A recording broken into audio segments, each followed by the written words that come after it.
you mentioned that you were mentored by Millie Dresselhaus, one of the most prominent women in nanotechnology, known as the Queen of Carbon, and we were very sad to lose her at the beginning of last year. Could you share some of your thoughts about your interactions with her? I could speak for hours on Millie. Yeah, I was so sad to have lost her. It was a great loss to our community and to me personally. Millie is one of the most amazing people I'm sure I'll ever meet in my life. She was always trying to help everyone, and in particular, even though she was so busy, she always made time to really mentor people, especially women in the field. And I have countless, we call them Millie stories in the group, because they're stories of things that Millie did that really show her character. So I have a lot of Millie stories where Millie really went out of her way to help me out.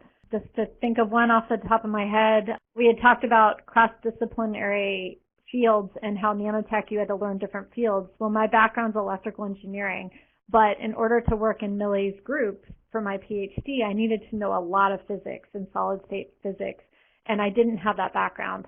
So I was taking her advanced solid-state class for MIT alum listening at 6732, and I didn't understand it. I was very lost. And so she held a class. So if you're, the class was at 9 a.m., which is crazy early for any grad student. But she decided, because she saw that I was struggling and trying really hard, she decided to hold a special recitation, and I honestly think it was just to catch me up.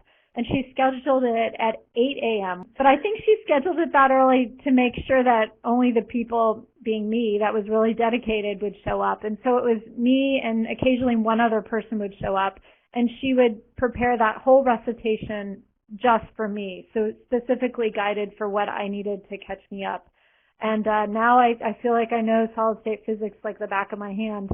So she did a really good job teaching me. So I have countless stories about Millie really taking her valuable time and trying to mentor people in the field. I mean, more than a decade after I graduated, she continued to mentor me. She really was one of a kind.